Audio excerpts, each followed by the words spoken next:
All right, again, my apologies on my technological bungling here, but I will start. What we've talked about, I found this very interesting. The title of, I guess, Katerina and I both shared the title, but my argument is going to be the traditional mission, role, and function of the university is what I continue to advocate, and that's an appreciation, respect, support, maintaining, and safeguarding the university as an essential societal institution. And I think there's a real danger here and some real threats to this.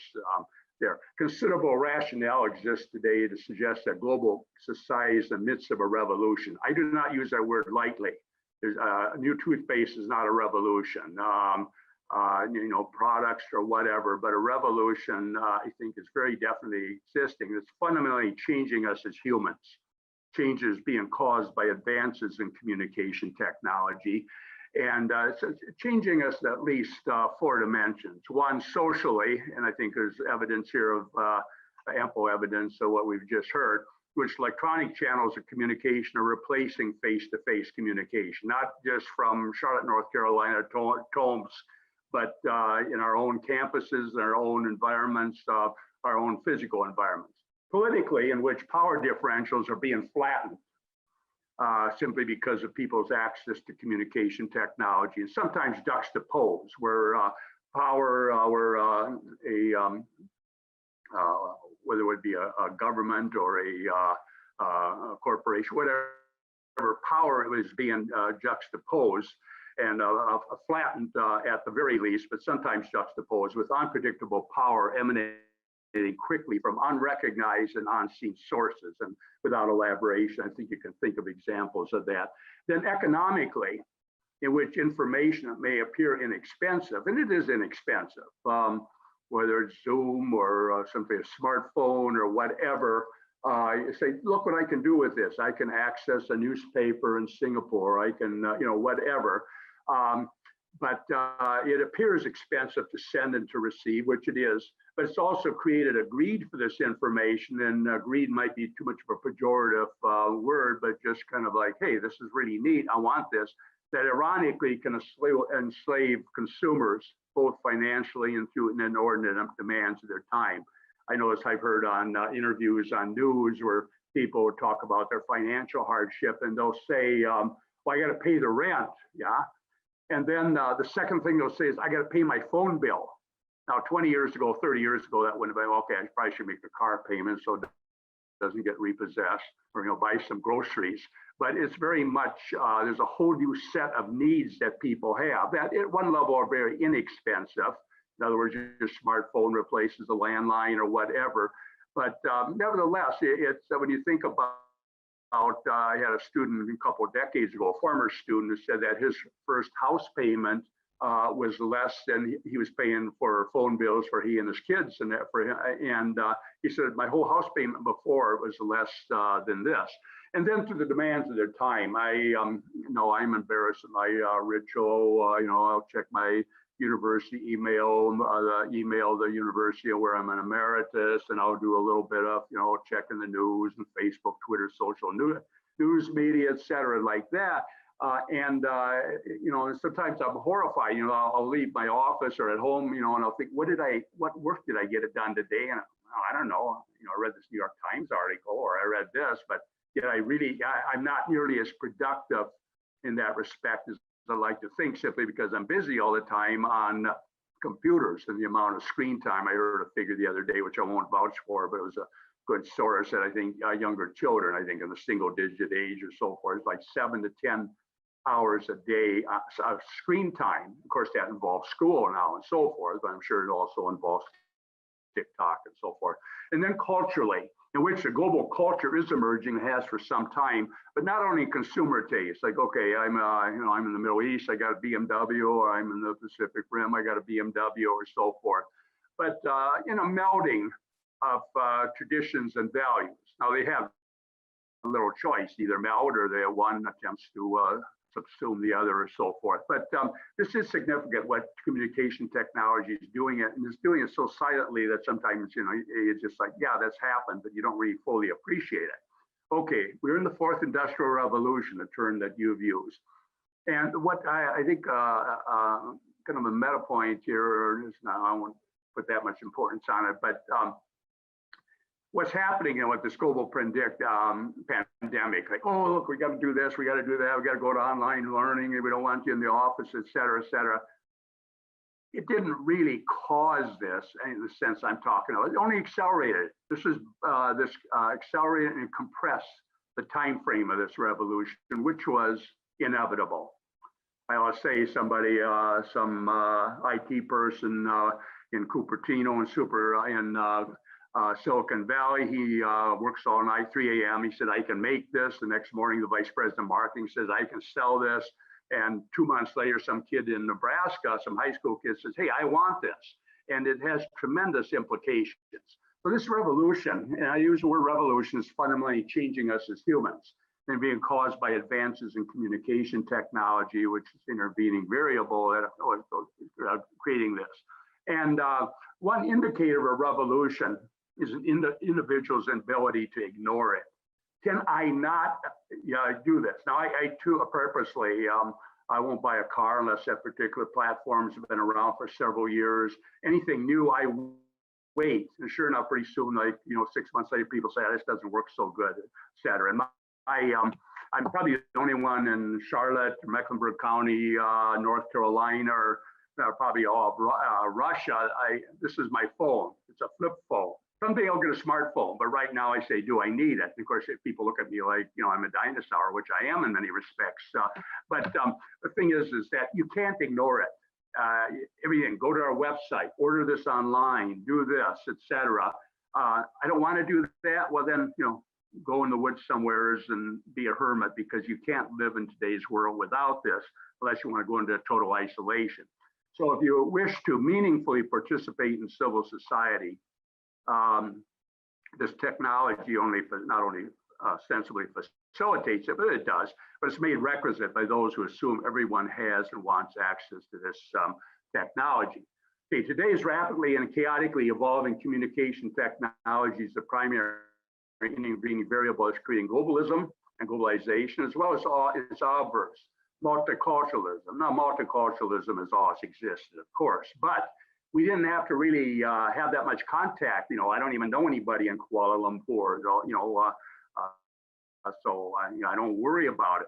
But simply because of the digital connections and the possibility of that, you know, a person can be threatened by somebody in another continent, or be sold something, or get something, you know, serviced or so forth. So there's the tensions and conflicts within a global environment that's complete with a host of critically important issues that beg resolution.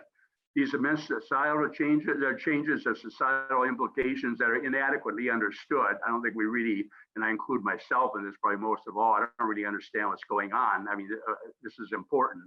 We got to figure out, okay, what is this doing to us? But let alone sufficiently ponder. But yet it has profound impact on individuals. And again, this remains insufficiently measured. Okay, in the United States, and you could impose this in you know, other regions, areas, countries, but communication technology from 100 years ago, there was a spike in communication from about 1890 to our entry into World War I. And it was national communication. In fact, that was a question of democracy. How do you have a democracy in a 3,000-mile breadth? Well, communication technology, well, Republican or not in the political sense, but a representative form of democracy. I'm always amazed at Russia. I remember, I think it was in Western Siberia, I saw this painting in this museum. It was just, I also remember that painting. It showed people living in the woods, in the forest in the winter, and there was something from some messenger from the government. I thought, you know, how before communication technology could there be a unified country? Or the Romans, I mean, when somebody, they weren't in Latvia, but they were in Israel and Bulgaria and all these places, and Roman artifacts everywhere. How do you govern? How do you communicate in that breadth? Well, today it's no problem whatsoever. But figure 100 years ago, resegmentation of citizens into occupational professional communities. In other words, I'm an accountant. I have a kinship and field community with other accountants throughout North Carolina or the world. And I can do this through communication technology at a national scale. And today there's arguably, and this has to be thought about, a global resegmentation. Really, it's a fragmentation representing seemingly infinite perspectives and multiple issues. I have a certain belief I can find somebody in Sweden or in Japan or so forth. And there's this fragment. In one respect, that's good. In another respect, it creates this fragmentation that really kind of destroys, well, certainly existing communities. And this I'll get to the university in a moment here. Become inverted between public and private, now confusing, threatening, undoubtedly highly dangerous concoction of what is private can become globally public at a keystroke, or what should be public, in fact, transparent. So if we assume globalization will continue its present trajectory, and there's no reason short of a cataclysmic event, there's no stopping it, and most people don't want to stop. It's like King Canute holding his arms up to stop the waves. No, it's here, it's going to continue, and it's going to increase and evolve geometrically, and this COVID simply accelerated it. What will tomorrow's globalization look like? How will indigenous societies have different, if not unique, cultural, historic, ideological traditions adopted this globalization, willing or not? So despite globalization, people and their societies in the foreseeable future will remain different culturally, historically, and ideologically, and these must be understood and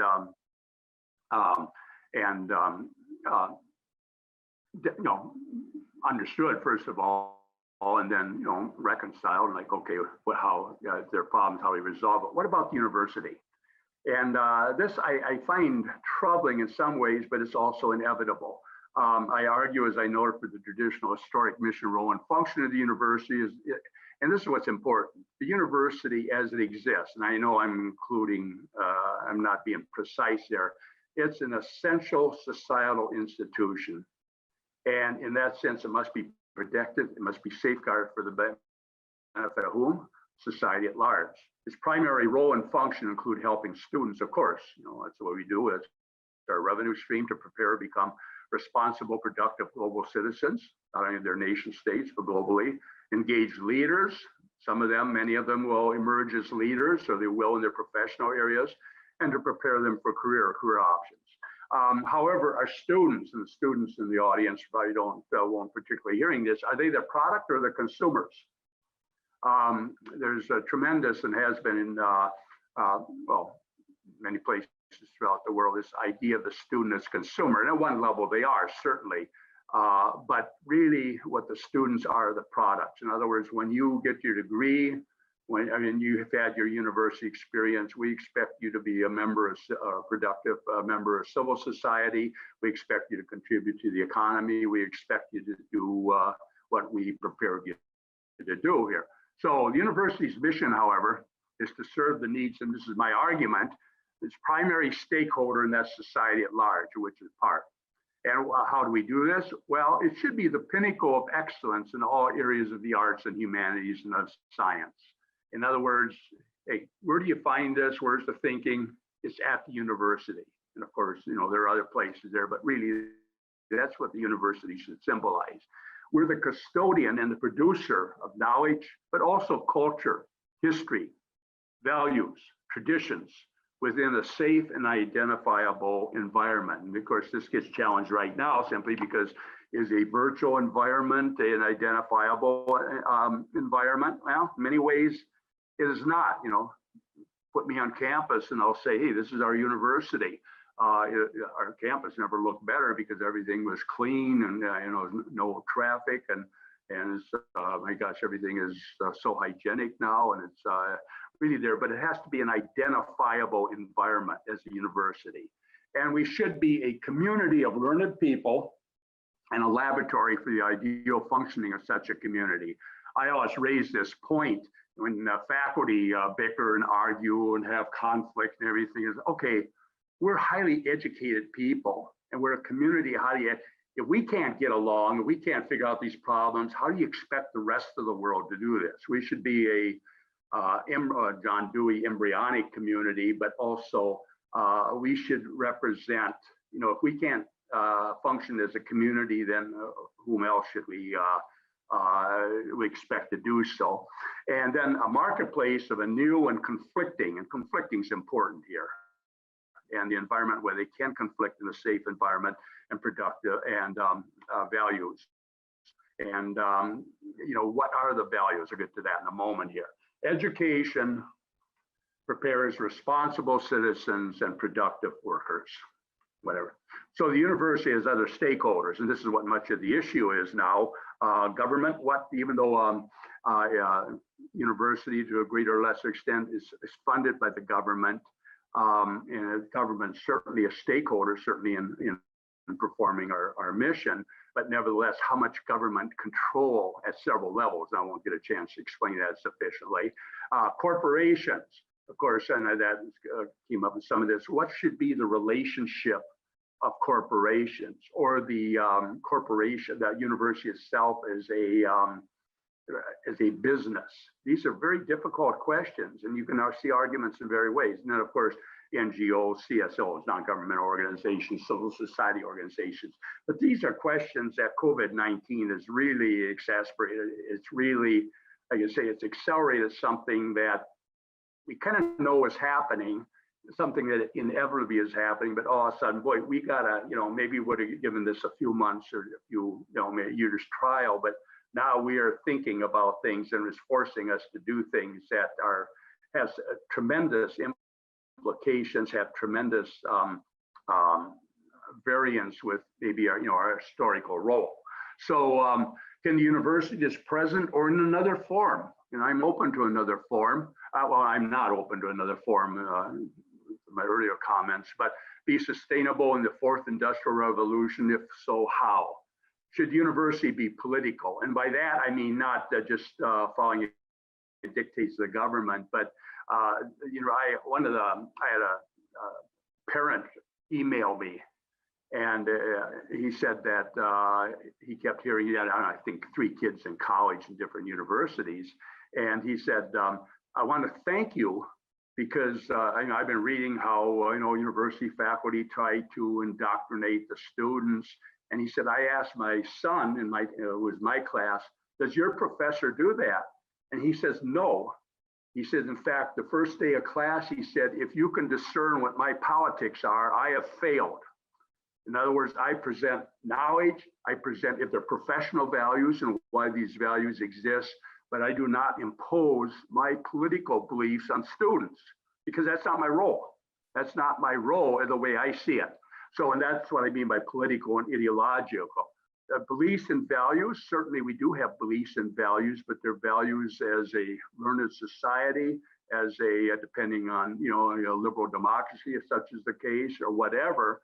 But they should be inherent, and they should not be overtly proselytized. That's not quite the right word, but I think it's probably sufficient.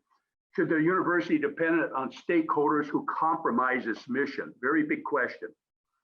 To society at large, or unduly influence its role and functions. In other words, in relationship and responsibility to other stakeholders. In other words, we as a stakeholder, or I should say not use first person plural, but these stakeholders, they're stakeholder of the university, yeah, but are they compromising the university's relationship with other stakeholders, ranging from students to its labor force, for example, faculty and staff? And do universities lead or follow the will of society at large or its other stakeholders? I argue we both lead and follow, and that should be our role. But the role is to be an environment, a discernible environment, a marketplace of ideas where issues can be discussed, but where there are not undue, what I would call inappropriate influences on the mission of university to serve society at large. So I will stop there, and I hope I didn't talk too fast. I probably did, but I wanted to get through my material. So thank you.